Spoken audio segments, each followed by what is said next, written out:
di mana penduduk surga yang terdiri dari orang-orang yang bertakwa itu dibawa beriringan untuk masuk ke dalam surga. Bayangkan kalau itu adalah keluarga kita yang rombongan itu, gitu loh. Para malaikat kemudian mengucapkan salamun alaikum tibtum fadkhuluha khalidin. Ada kalimat penting di situ, tibtum fadkhuluha khalidin, artinya apa? Ada ulama yang memberikan penjelasan, kamu telah disucikan sehingga kamu diizinkan masuk surga. Jadi kita ini nggak akan bisa masuk surga kalau masih membawa dosa, Pak Bu. Ya. Jadi kadang gitu ya. Tentang sakit, ya, mungkin diantarkan pernah sakit, ada musibah yang dialaminya. Itu antara pilihan apakah sabar atau bersyukur.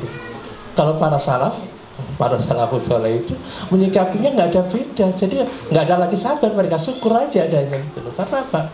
Disitulah cara Allah untuk mensucikan dirinya. Ya, kita semua berharap ya Pak ya, ketika saat ajal tiba, kemudian kita masuk ke dalam alam barzah itu, harapannya sudah nggak membawa dosa, gitu kan ya.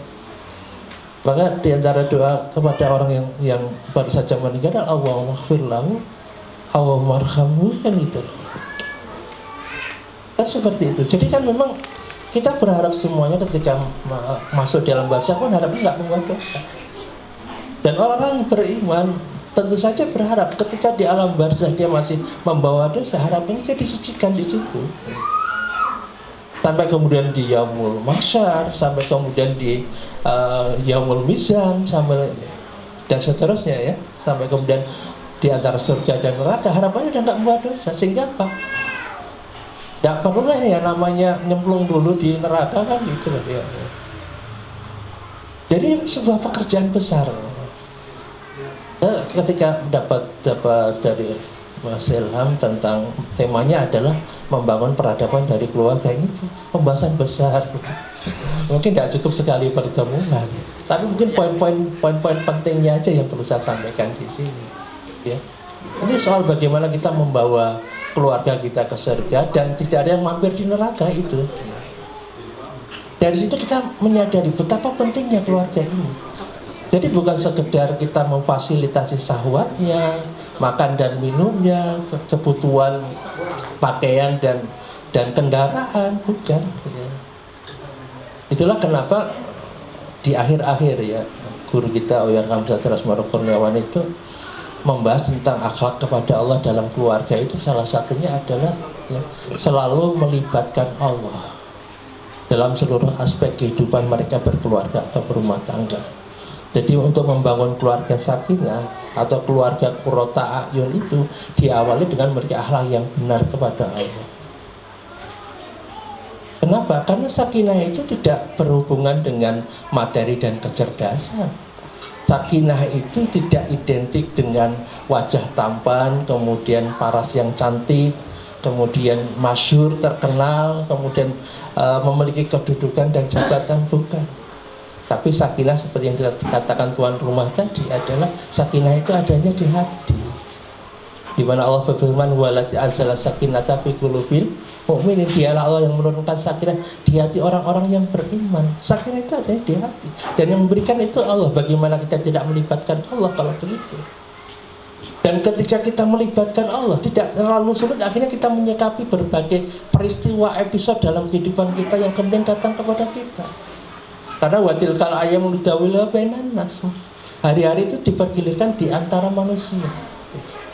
Di mana Imam Al-Qurtubi menjelaskan tentang hari-hari itu dipergilirkan itu maksudnya adalah min farhin wa ghamin wa sihatin wa saqamin ya.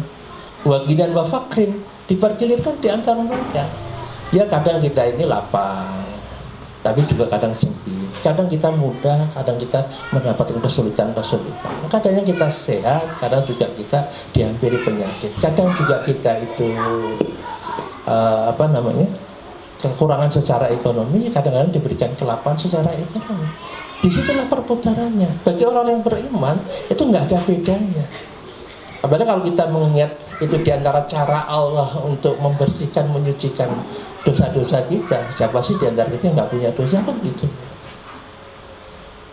Saya yakin kalau orang itu tahu tentang keutamanya majelis ilmu, salah satunya adalah mendapatkan doa malaikat Allahumma ighfir lahu Allahumma matub alai, maka mereka akan menghadiri majelis ilmu itu.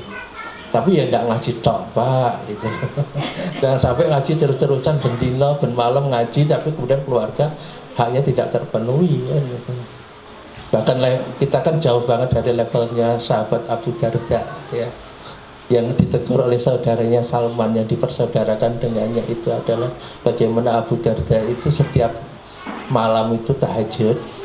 Tahajudnya jangan bayangkan tahajud di pertengahan malam atau di sepertiga malam terakhir, tahajud dari sejak baca Isya. Jadi gak tidur malam itu kan gitu loh. Dan setiap siang itu puasa, jangan bayangkan puasanya puasa Daud, puasa setiap hari, waktu itu belum dilarang puasa wisal.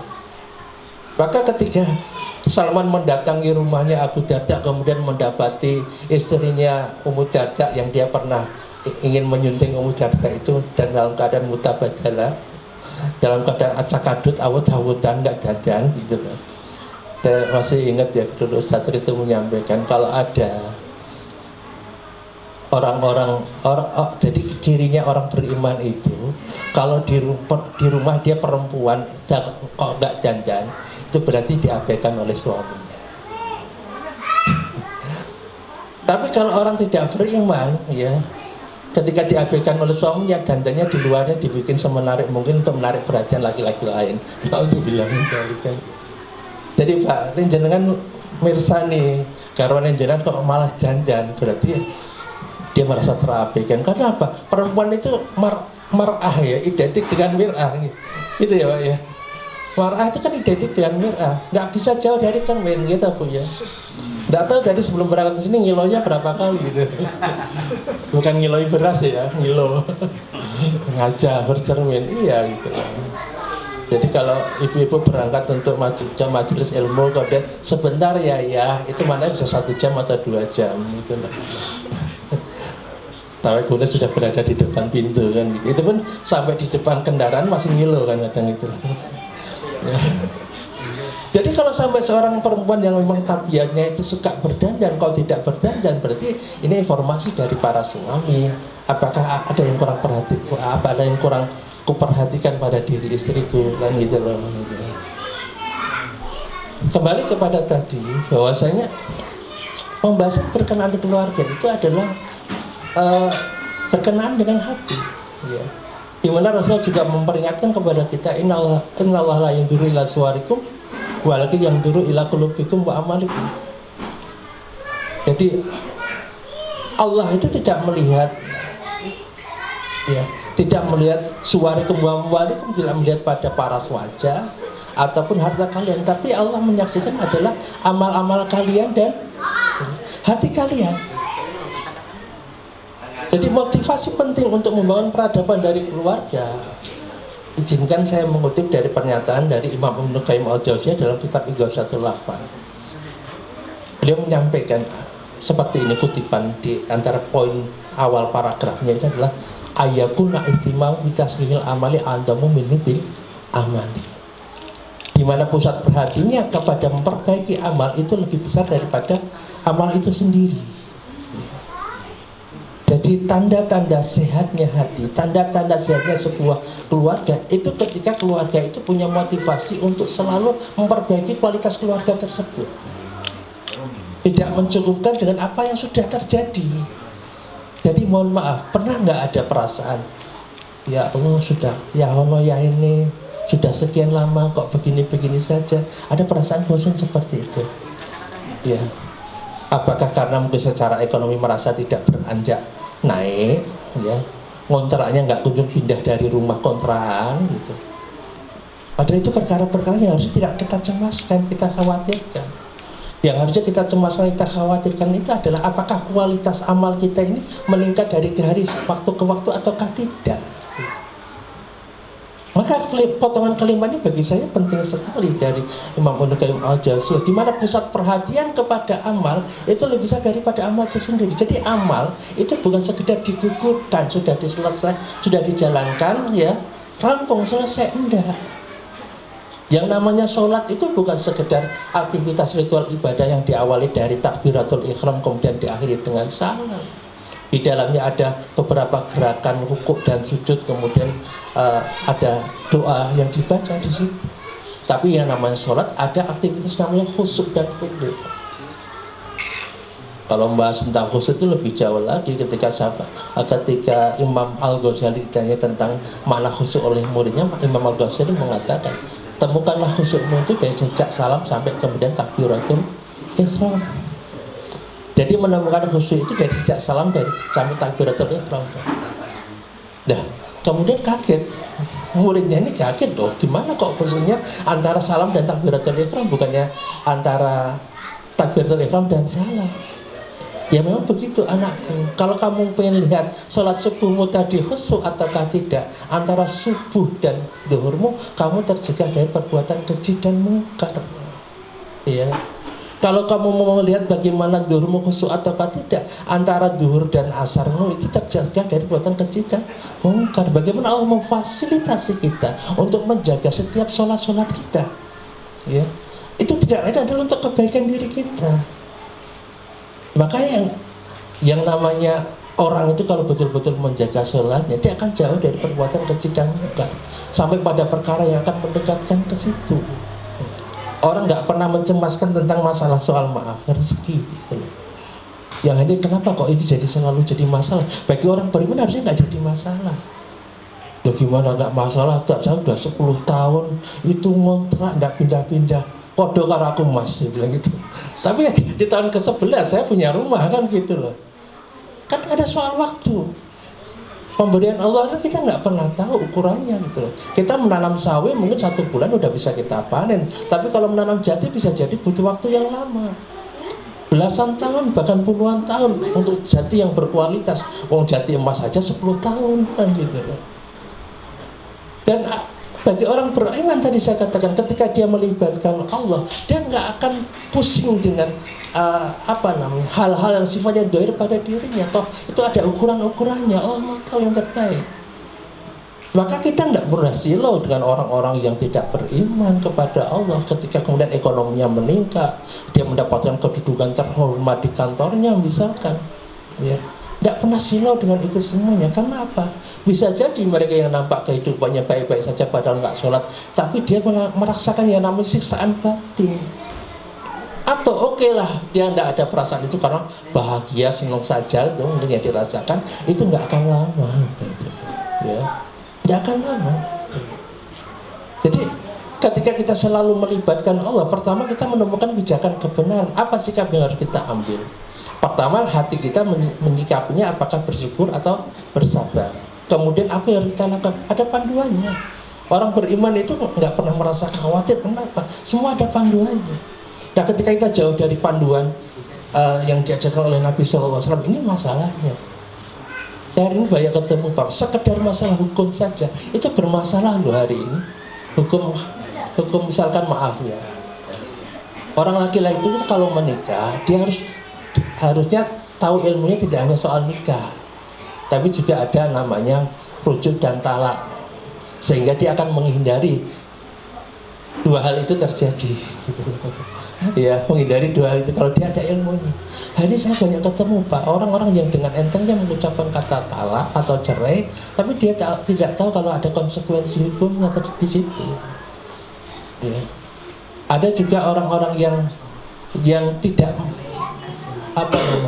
tidak tahu ilmu. Kemarin itu ada pertanyaan begini, ada seorang, semoga nggak di sini ya yang bertanya, tapi kalaupun enggak ya pura-pura enggak tahu deh ya, biar ambil pelajaran kan gitu. Karena saya bingung ada pertanyaan masuk bisa dari mana saja kan gitu loh. Pertanyaan begini, Ustaz, ada pasangan suami istri sudah punya 2 anak perempuan, ya. Kemudian yang dulu ketika bapak ibunya itu menikah, yang menikahkan adalah kakaknya karena orang tua sudah nggak ada. Nah, belakangan baru ketahuan, bahkan kakaknya itu baru tahu kalau ternyata ya ketika kakak itu kan anak sulung yang pertama kali, dan waktu itu ketika ibunya menikah dalam keadaan sudah hamil. Yang menghamili ya bapak biologisnya itu, yang kemudian jadi bapaknya itu, yang menikahinya itu. Jadi ketika diketahui hamil 3 bulan, ya, terus sekarang ketahuan ya hamil berapa bulan, maka kemudian dinikahi. oleh bapaknya itu, dan itu nggak pernah cerita kepada anaknya. Akhirnya mereka bingung, ini sah atau nggak pernikahannya, nasabnya bisa nggak bersambung kepada bapaknya, sementara kakaknya seperti itu kondisinya. Saya mengambil satu pendapat, kemudian saya tanyakan kepada yang bersangkutan, coba kan Anda mengatakan hamil 3 bulan waktu itu ibu, ya. Coba tanyakan tanggal berapa orang tuanya itu menikah, kemudian tanggal berapa anak laki-lakinya itu lahir. Saudara Pak, tanggalnya itu persis. Dan hitungannya, saya tidak ingat tanggalnya ya, Maret, kemudian lahirnya di bulan September. Tanggalnya sama, artinya 6 bulan persis menurut kalender miladiah. Gimana Pak? Itu ukurannya kan 6 bulan Pak ya. Jadi ketika jarak antara akad nikah sampai kelahiran itu kan kalau 6 bulan lebih, ya, itu kan bisa bernasab kepada bapaknya. Tapi jangan dicoba loh Pak ya. Ini kan solusi hukum ya. Jadi jangan salah paham gitu, solusi hukum, dan ini pendapat di kalangan para ulama gitu. Nah, berarti kalau 6 bulan menurut kalender miladiah, berarti kan bisa bernasab pada bapaknya. Saya sebutkan ya, boleh lega, boleh Mbak, berarti sah pernikahan saudara ninja dengan itu. Saya nggak tahu saudaranya itu apa ya. Terus gini Ustaz, kalau misalkan nikah ulang biar mantap gimana Ustaz? Loh Mbak, kalau sudah ada solusi hukumnya itu sah, ya nggak perlu nikah ulang, dia bilang gitu. Beda cerita kalau ternyata itu kurang dari 6 bulan ya. Berarti kan harus nikah ulang. Terus anaknya gimana? Ya anaknya tetap sah, karena itu kan masuk wilayah subha gitu. Wilayah subha, anaknya sah, tetap sah. Tapi untuk untuk yang bapak ibunya, jadi yang bapak ibu dari 2 anak perempuan itu, kalau ternyata kurang dari 6 bulan, yang dia harus nikah ulang dengan wali yang sah. Tapi pernikahannya bukan berarti bukan berarti anaknya itu kemudian disebut anak haram, ya udah kan gitu. Karena masuk di wilayah subhat itu ya. Oh jadi ke situ Pak ya. Ya maksud saya ini butuhnya ilmu itu seperti itu, sampai hal yang perkara yang bisa membatalkan pernikahan aja nggak tahu. Dan saya sering Pak masalah di sini di Solo itu pertanyaan ini berulang-ulang gitu loh. Jadi kan ya penting bagi kita untuk membahas tentang keluarga. Kembali kepada tadi, jadi pusat perhatian kepada memperbaiki amal tapi daripada amal itu sendiri. Sholat seperti itu, puasa juga begitu, bukan sekedar tidak makan dan minum sejak terbit fajar sampai terbenamnya matahari, tetapi yang namanya puasa itu ada namanya pengendalian syahwat, ada pengekangan dari amarah gitu. Kemudian yang namanya ibadah umroh dan haji bukan sekedar ihram, kemudian dalamnya ada tawaf dan sa'i, diakhiri dengan tahalul. Tapi kalau haji ada namanya wukuf di padang Arafah, bermalam di Musdalifah, mabit di Mina, melempar jumroh. Tapi yang namanya ibadah umrah dan haji ada namanya larangan untuk rofas, berkata-kata cabul, ada larangan untuk jidal, berbantah-bantahan, ada larangan fusuk, menyakiti orang lain atau merusak. Dan di dalam ibadah umrah dan haji ada namanya jalinan ukhuwah, ada pengorbanan baik harta, waktu, tenaga, dan seterusnya. Nah, begitupun dengan ibadah yang namanya pernikahan. Jadi jangan menganggap kita sudah menjadi seorang laki-laki yang baik ketika wes tak blonjo kok rampung urusan gitu loh. Tidak cukup Pak. Tidak cukup dengan seorang istri mengatakan saya itu kurang apa, semua pekerjaan rumah saya yang mengerjakan sendiri, nandangi dewe, nyuci, umbah, isah, ya, melumah, tandangi dewe gitu misalkan gitu. Tidak cukup. Karena apa? Dalam ibadah keluarga berumah tangga yang sepanjang itu kan kita semua maunya nggak ada kan dulu ketika nikah ya kita coba dulu deh 1 bulan, kalau cocok lanjut, kan tidak ada toh Pak ya. Kita semua kan pengennya ketika dulu menikah itu adalah di sepanjang usia kita sampai kata yakin kan pengennya kan begitu. Maka di situ ada namanya perenungan diri, tarbiyah dan perenungan. Ada olah jiwa dan mental menuju kedewasaan.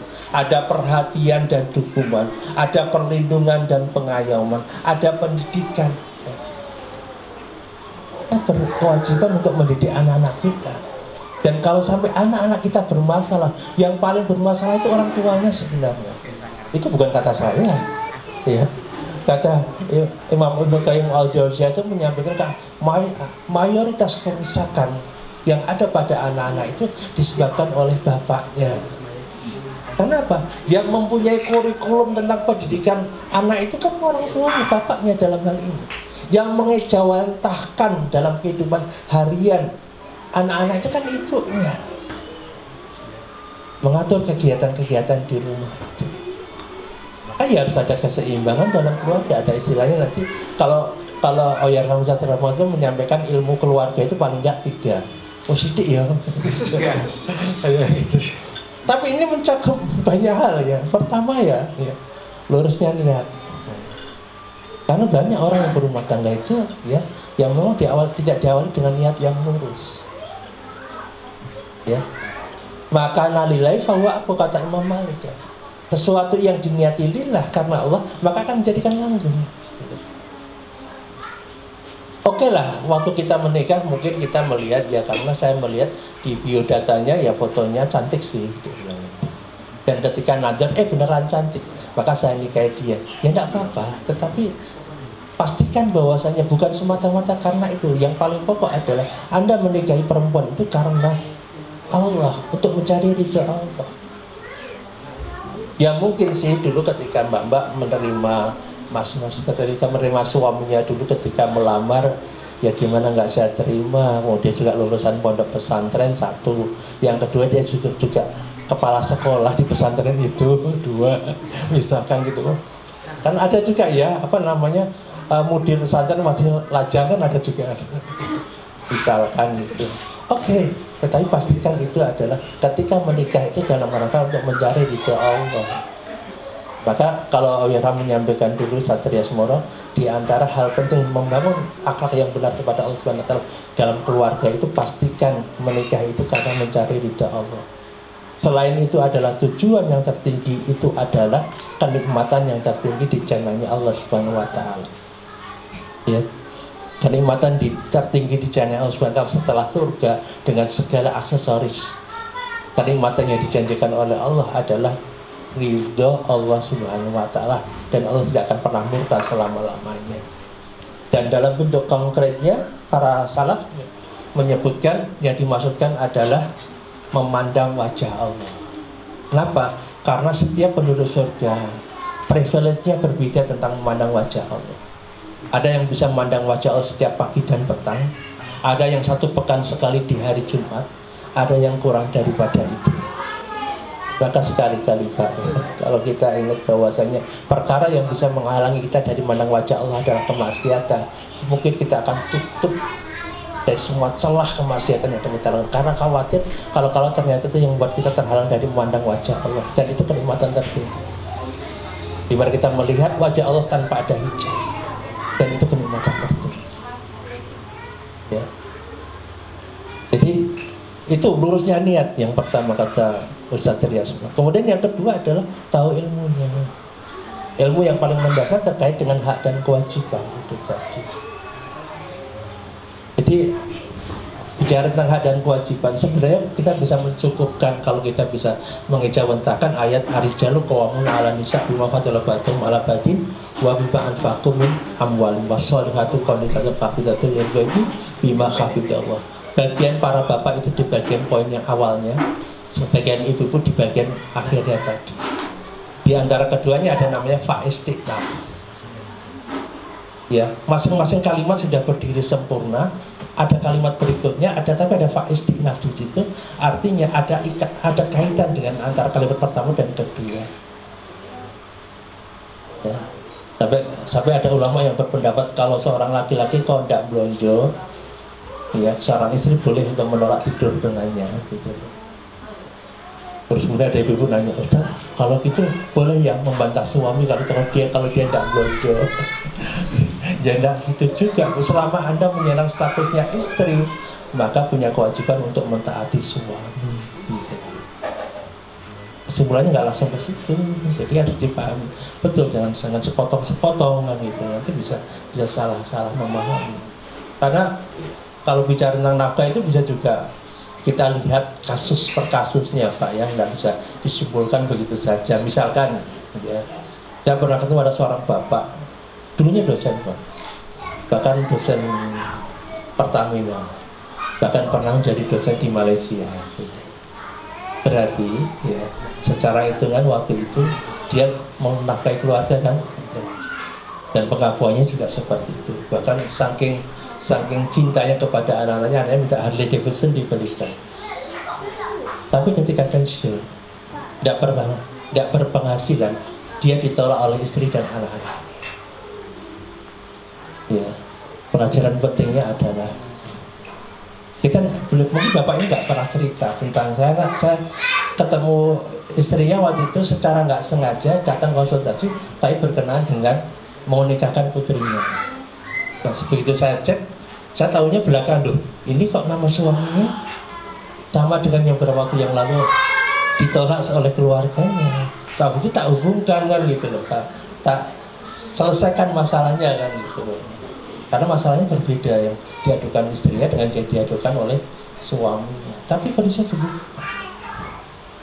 Maka sebenarnya Pak ya, kita menjadi kepala keluarga, ibu-ibu menjadi seorang ibu hari ini harinya saat menanam. Ya memang capek, payah, penat, letih, lelah, wajar Pak. Namanya menanam. Nanti ada masanya kita memanen Pak. Pada beberapa kasus yang saya temui, orang-orang yang di usia senja bermasalah rumah tangganya, ada yang sampai usia 27 tahun pernikahan loh Pak, berpisah. Itu bersebab dari mana? Ya cara mengolahnya dulu ketika menanamnya nggak pas.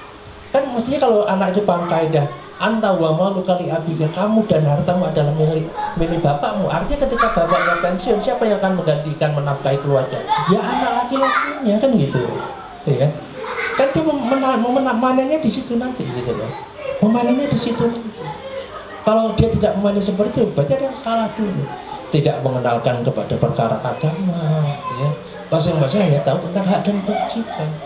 Jadi pernikahan bukan sekedar tentang hak dan kewajiban itu ditunaikan, tapi di dalamnya ada perhatian dan dukungan, ada perlindungan dan pengayoman, ada pendidikan. Sehingga apa? Kita akan menanam dengan tepat. Kita menanam sesuatu itu Pak. Kalau kita nggak tahu ilmunya bagaimana menanam sesuatu, ya mungkin bisa jadi kita nggak panen loh. Apalagi kalau kena hama, kemudian kita nggak tahu kalau itu ternyata kena hama, penyakit, ya sudah, bisa jadi kita nggak jadi panen kan gitu. Lalu bilangnya jadi ilmu itu penting, dan itu bisa banyak hal kalau diuraikan gitu. Nah yang ketiga kata beliau Ustaz Esmero adalah ada skill teknisnya, mengetahui skill teknisnya, artinya keterampilan berkeluarga. Ya, keterampilan berkeluarga salah satunya itu tadi, menjaga keseimbangan. Contoh konkretnya pada kasus Abu Darda tadi yang ceritanya belum saya selesaikan kan ya. Nah ketika kemudian saya lanjutkan ya cerita tadi yang terpotong itu, ketika kemudian Salman menanyakan kepada istrinya Abu Darda, masa rugi? Apa yang terjadi? Bukankah mungkin kalau dibahasakan dari, bukankah dulu itu saya tertarik karena kamu cantik jelita, kamu menarik perhatian, soleha, maka saya mendatangimu untuk melamar. Tapi yang kamu terima kan Abu Darda, teman saudaraku sendiri kan gitu loh. Kenapa sekarang jadi begini gitu loh? Masa rugi, ada apa denganmu gitu loh? Nah kemudian Ummu Darda menyampaikan, saudaramu nggak punya hajat pada dunia. Oh, kalau bahasa hari ini si ibu ini jable jatuh, jarang dibeli, jarang disentuh, bahasanya gitu. Bahasa di luar gitu. Itu bahasa Nusantara tadi juga begitu loh, aja cuma copy paste gitu. Ya, artinya begitu. Terus kemudian, oke, kalau begitu ini dirampung ini saudaraku bagaimanapun. Maka begitu Abu Darda datang, kemudian menghidangkan makanan, kemudian mengatakan, Abu Darda mengatakan, makanlah, saya nggak makan. Saya nggak akan makan, saya nggak akan menyentuh makanan ini sampai kamu menemaniku makan. Karena Abu Darda waktu puasa. Ya sudah, kalau gitu saya batalkan puasa, maka kemudian mereka makan bersama. Kemudian Salman memutuskan untuk menggelar, untuk mengetahui lebih lanjut. Oh, berarti sinyalnya udah tepat. Berarti kalau siang dia puasa. Gitu. Malamnya pada Isya langsung sudah ambil air wudhu, siap-siap untuk mengerjakan sholat. Abu Darda. Salman kemudian mencegah. Tidurlah. Jam-jam segini kok mau sholat tahajud, tidurlah. Kenapa? Keluargamu itu punya hak. Kalau enggak tidur, kamu nemenin keluargamu. Ajaklah ngobrol itu. Istrimu atau anak-anakmu kan dia punya hak. Kalau enggak tidurlah, gitu.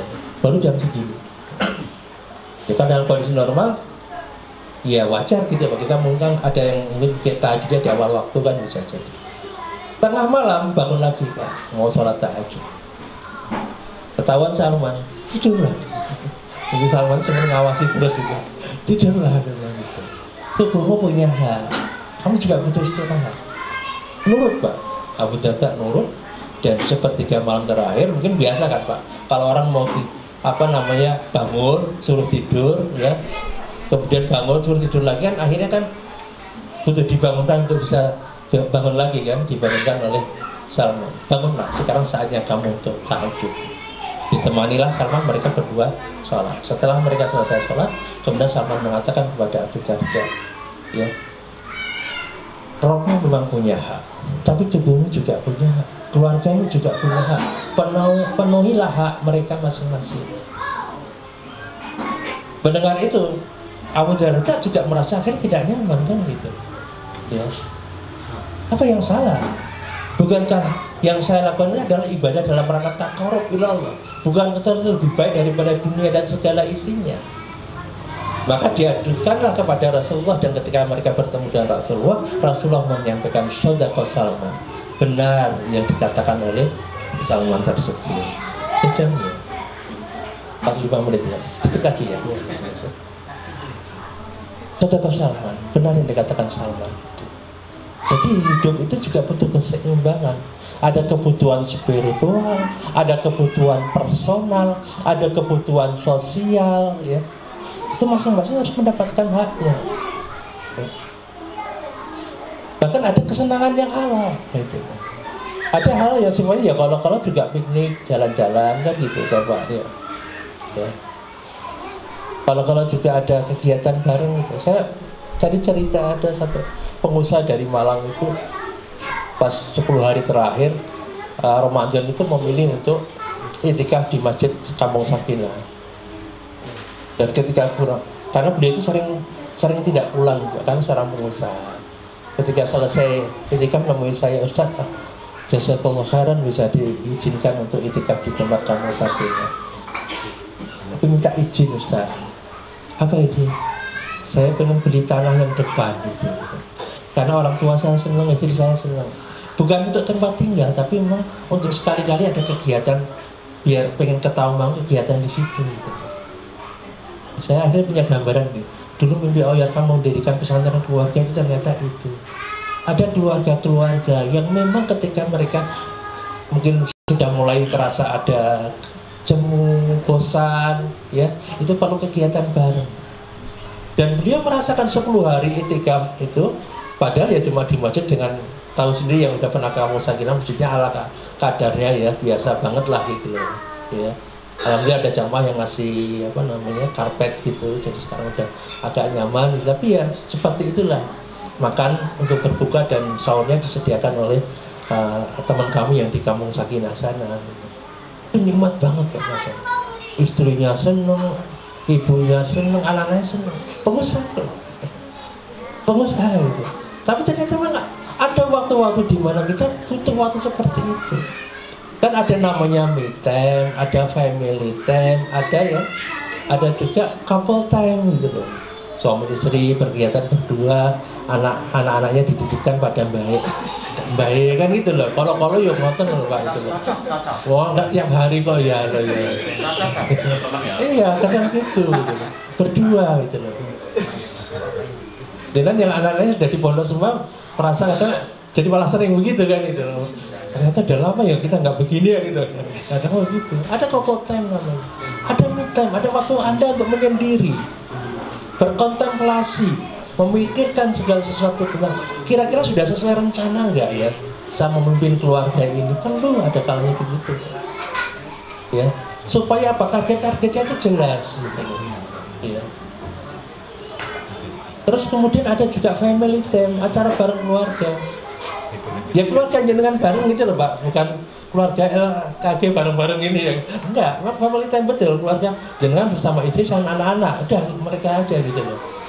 Itu ternyata ya bagi sebagian orang bagi yang jarang punya waktu untuk seperti itu, Masya Allah, itu satu hal yang mereka butuhkan. Itulah kenapa juga ayatnya adalah walladzi ja'ala lakumul arda dhalulan famshu fi manakibiha wa kulu min rizqihi wa ilaihi nusyur. Ayat ini sering disampaikan oleh para asatidz. Pertama berkenaan masalah rezeki. Rezeki itu sekedar untuk neobah ya mama gitu loh. Famsu fi manakibiha, bukan fafiru gitu. Itu satu. Kemudian yang kedua ya, bumi itu dijadikan mudah, dihamparkan sedemikian itu ya, nggak cuma dilihat di Instagram atau di akun-akun sosial media kan, kalau didatangi kalau ada duitnya kan itu loh. Ya ini kan menarik ya, apa spot ini buat saya tak kesana gitu sama istri dan anak-anak. Gitu kadang begitu seperti itu. Jadi dijelajah bumi itu dan mudah ya. Kalau kemudian dijelajah jadi sulit ya berarti kan ada masalahnya kan gitu loh. Baik, mungkin ini sebenarnya materi mukadimah untuk membangun peradaban dari keluarga. Makanya kemarin saya tawarkan ini materinya apa baru aja, sudah apa-apa lah misalnya. Nah, tapi paling tidak begini ya, saya sampaikan bahwasanya mimpi kita untuk bisa bertemu dengan keluarga kita di surganya Allah Subhanahu wa Ta'ala. Bayangkan ketika kita memandang wajah Allah, bukan kita sendirian memandang wajah Allah, di situ ada istri kita, di situ ada anak-anak kita, bahkan ada orang tua kita. Betapa indahnya kalau itu peristiwa itu terjadi. Gak pernah kebayang Pak, karena itu kenikmatan tertinggi gitu. Sehingga itu bukan sekedar mimpi dan harapan kita, tapi juga hari ini mulai kita lakukan tahapan-tahapan masalah-masalah yang ada di rumah kita ini ya itu kita rampungkan, terutama terkait dengan membangun hubungan kedekatan dengan Allah. Dan problem-problem yang kemudian datang kepada kita ya, prinsipnya itu dua saja. In asantum li anfusikum wa in asatum falaha. Atau yang kedua, wa ma asabakum musibatin fabima kasabat aydikum wa yafu an katsira. Itu saja. Itu enggak datang serta-merta. Kita memiliki peran dan andil bagaimana hal-hal yang tidak menyenangkan itu muncul dalam keluarga rumah tangga kita. Bisa jadi mungkin kita merasa sudahlah biasa, istri saya pulang terlambat juga nggak apa-apa, biasa. Sudahlah suami saya biasa kalau makan itu ngambil sendiri, nggak usah saya sediakan juga udah biasa, udah tahu tempatnya ini gitu loh. Bikin kopi ya bikin sendiri aja lah kok, manjaman gitu loh, udah gede loh, udah tahu tempatnya, tidak bikin sendiri misalkan gitu. Mungkin kita merasa itu hal-hal yang biasa, tetapi bisa jadi ini bagi pasangan hidup kita nggak nyaman gitu. Ya biasalah istri saya tak kasih berapapun mau nerima, dicukup-cukup gitu misalkan gitu. Tapi bisa jadi dia punya keinginan terpendam ya, kalau mas pengen ganti gelang, ya mas kalau pengen ganti ya gitu. Ya, apalagi sebentar lagi Ramadan Pak ya. Sebentar lagi Ramadan ini ya. Ada hak para istri dan anak-anak kita itu hak nafkah yang namanya pakaian ya.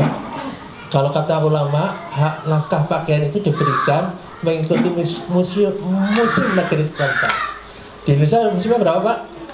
2 ya, musim kemarau dan musim hujan. Berarti belikan 2 potong. Jatah baju baru. Biasanya kan kalau masyarakat kita bisa beli baju barunya di momen Ramadan. Itu saya bukan promosi Arafah loh ya. Kalau kesana ya alhamdulillah. Ya tapi memang itu hak mereka. Tapi misalkan istri buatan, walah ya yang bajunya kemarin masih bagus jajanan belian, udah biar buat anak-anak saya cukup gantian anting aja. Malah itu malah gitu. Ya Pak nggak jelas, tapi kan haknya istri itu ya, haknya istri, hanya anak-anak.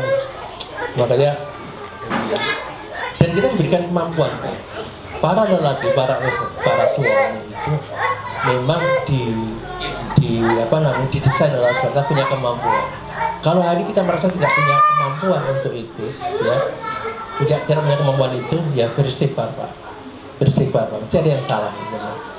Karena ketika Allah merintahkan wa'mur ahlaka bis-shalah, ya wa'mur ahlaka bis-shalah wastabir 'alaiha, itu ada kalimat lanjutannya, la nas'aluka rizqan nahnu narzuquk wal aqibatu littaqwa. Bisa jadi loh Pak, sholat kita bermasalah. Oh enggak, saya sholatnya 5 waktu. Iya, sholat 5 waktu berjamaah. Oh iya, saya selalu berjamaah. Ya coba cek lagi apa yang kurang. Bisa jadi ukuran-ukuran kita itu beda-beda loh Pak. Allah menuntut kepada kita itu levelnya kita mungkin bukan sekedar sholat 5 waktu, kemudian juga berjamaah. Bisa jadi tentang gimana sholat sunnah rawatibnya, gimana tahajudnya, dimana ada seorang ulama mengatakan bahwa ketika seorang terhalang melaksanakan sholat tahajud, qiyamul lail, ya disebabkan karena kemaksiatan. Jangan itu maksiat kita. Ada cara kita menyebut rezeki Allah yang nggak benar misalnya gitu Pak ya. Jadi lagi-lagi seorang orang yang beriman itu pede Pak ya. Secara itu kan saya juga mau pensiun loh Pak ya.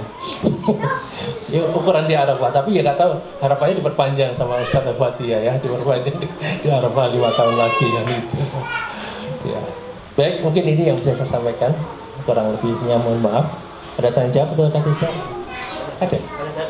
Ya monggo kalau ada pertanyaan. Kalau nggak ada ya jangan dipaksakan. Ya, Masya Allah, kami ucapkan jazakumullah khairan kepada Ustaz Naufal yang sudah menyampaikan muqaddimah tentang membangun peradaban bersama keluarga.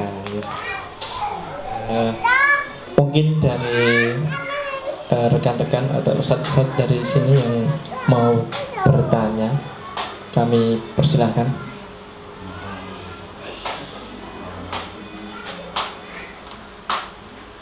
Dari ibu-ibu mungkin.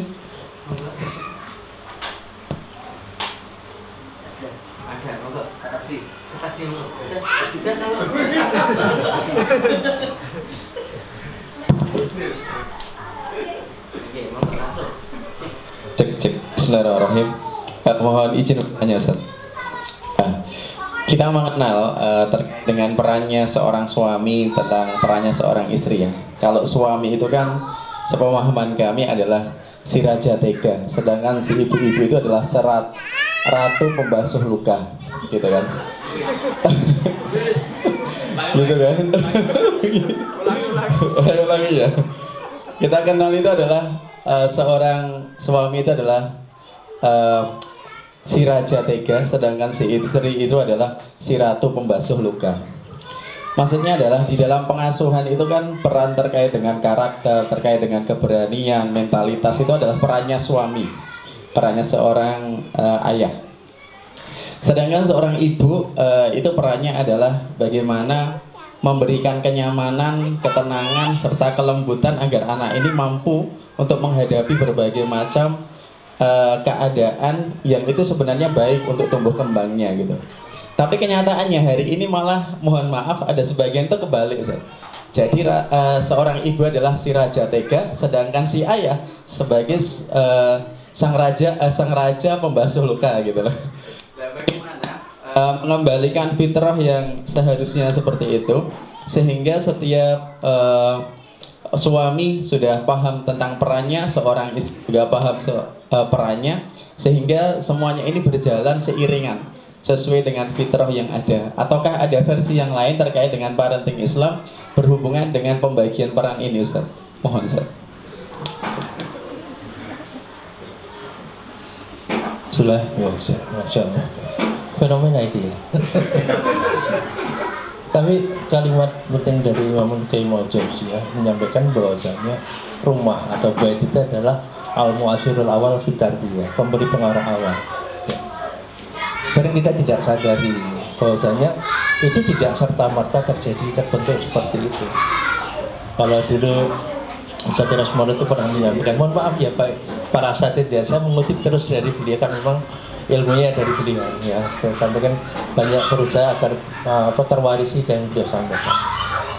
Beliau pernah menyampaikan dalam keluarga atau rumah tangga itu ada yang tidak diajarkan tapi terpahami, tidak diucapkan tapi dimengerti, tidak dikatakan tapi menular. Itu kalimat beliau begitu. Maksudnya gimana? Ada hal-hal peristiwa-peristiwa terjadi harian yang itu akan tertanam dalam benak anak-anak kita, ya, atau kebiasaan-kebiasaan itu yang muncul itu yang kemudian dipahami oleh anak-anak kita berdasarkan perilaku orang tuanya. Mohon maaf, misalkan ada seorang istri diminta suaminya, "Dek, mau kopi dong, bikinkan kopi." Apa jawaban istrinya? "Ya udah Mas bikin sendiri, wong tempatnya ya di situ. Kamu tahu nggak pindah-pindah dari dulu, tempatnya kopi, tempatnya gula di situ nggak pindah-pindah. Mbok gawe dewe, bikin sendiri." Anaknya melihat. Apa yang dipahami oleh anak? Oh, berarti perintah ayah tidak harus ditaati. Kemudian ada mungkin peristiwa kejadian misalkan gitu. Istri menanyakan kepada suaminya, "Ya, enaknya kalau acara LKG ini pertemuan ini pakai baju yang warna apa ya? Warna hitam atau warna ungu atau warna biru ya biasanya kan?" "Ya sudah lah Mas, ya sudah lah Bu, terserah suka-suka kamu apa."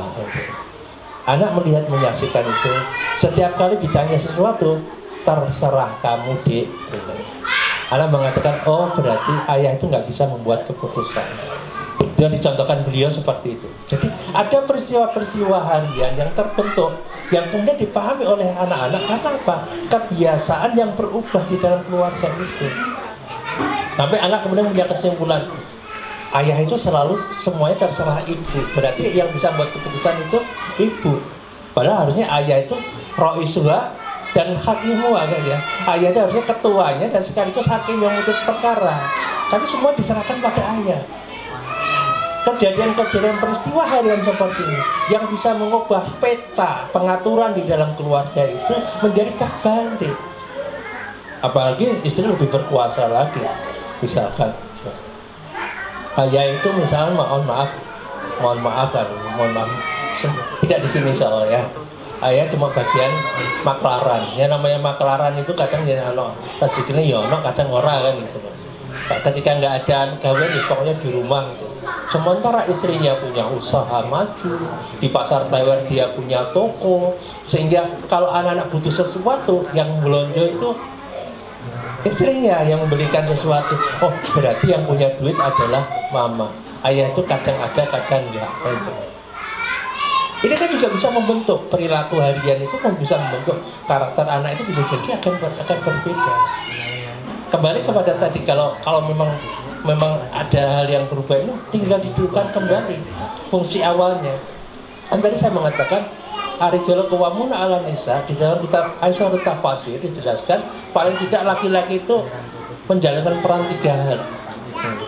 Yang pertama adalah riayah, kata Syekh Bakar Jabir Al-Jazairi. Yang pertama adalah riayah, yakni memberikan perhatian dan dukungan, ya.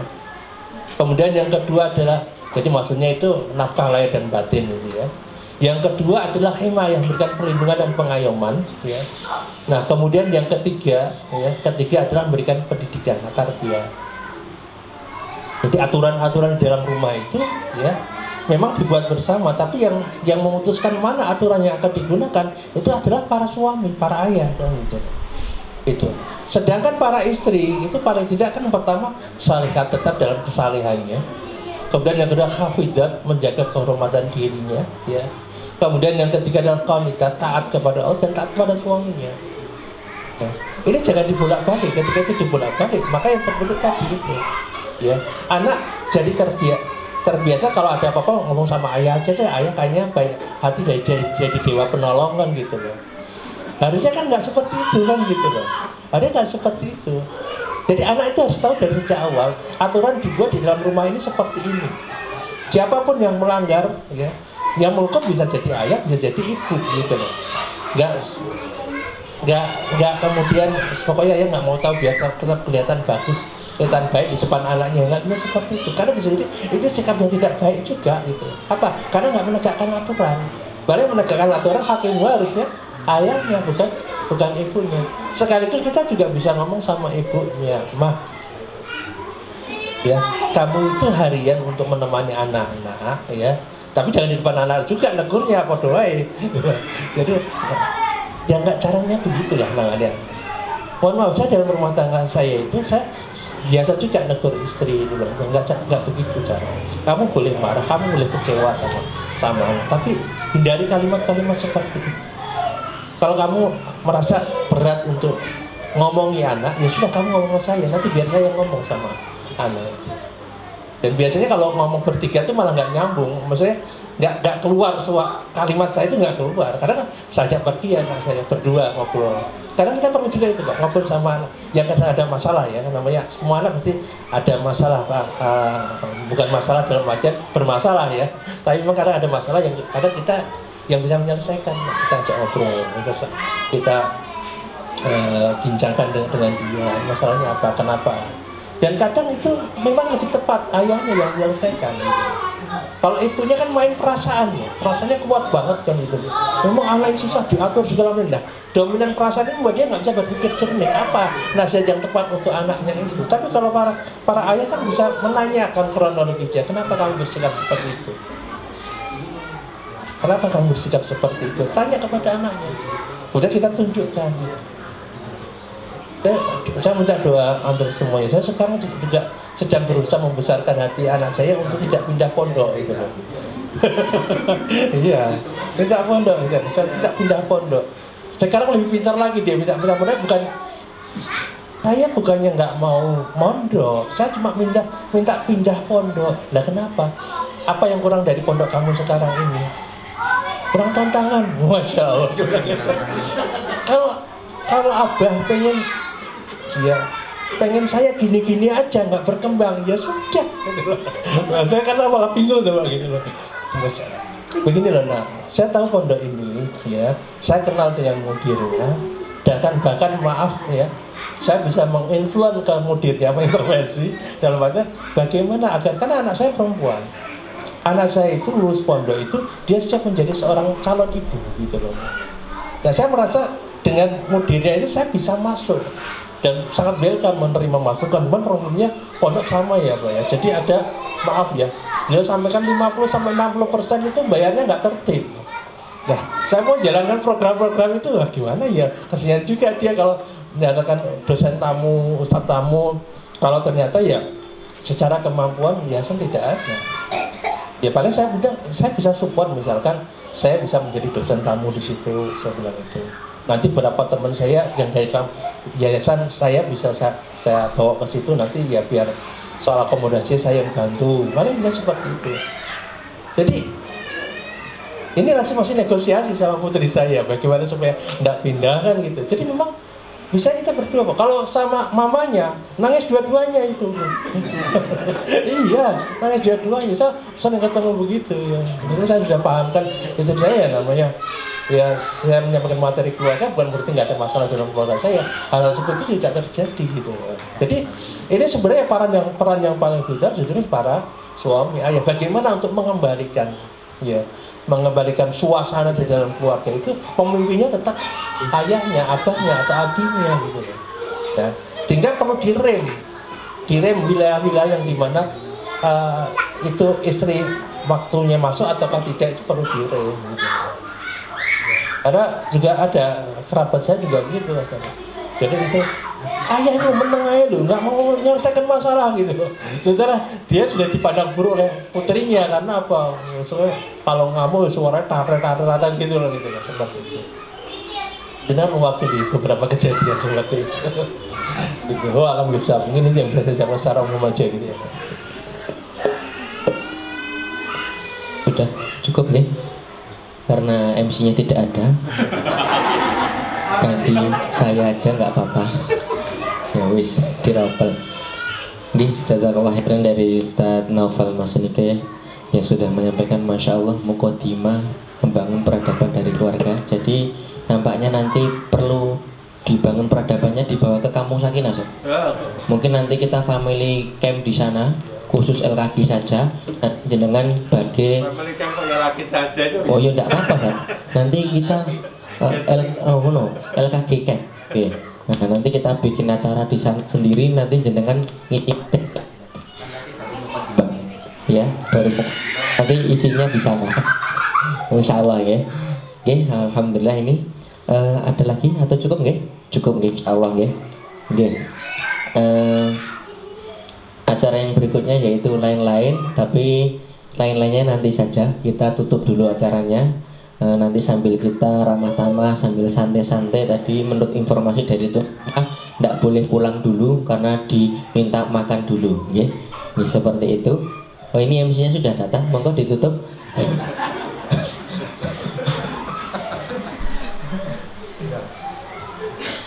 Afwan tadi izin sebentar. Aman. Nggih, untuk pertanyaan cukup nggih tadi nggih. Oh nggih. Nggih, kalau begitu mungkin untuk sesi inti dicukupkan terlebih dahulu. Kata Mas Ilham tadi kayaknya ada wacana mau ke kampung Sakinah ini ya. Kayaknya cocok juga gitu. Ya, nanti bisa diagendakan gitu ya. Baiklah, untuk acara selanjutnya adalah penutup. Majelis ini kita tutup dulu. Selanjutnya nanti ada sarasehan dan mungkin ada foto bersama dan juga makan siang gitu ya. Baiklah, marilah majelis ini kita akhiri terlebih dahulu dengan bacaan hamdalah dan doa kafaratul majelis. Alhamdulillahirabbil alamin. Subhanakallahumma wa bihamdika asyhadu an la ilaha illa anta astaghfiruka wa atubu ilaik. Di sini saya selaku pembawa acara mengucapkan jazakumullah khairan kepada Ustadz Naufal dan juga jazakumullah khairan kepada Mas Pandu, keluarga yang sudah menyiapkan segala fasilitasnya. Semoga Allah balas dengan kebaikan yang banyak. Dan saya juga mohon maaf sekiranya dalam membawakan acara ini ada banyak kekurangan atau kesalahan, mohon dimaafkan dan diikhlaskan. Dari saya cukup sekian. Bila itu Assalamualaikum warahmatullahi wabarakatuh.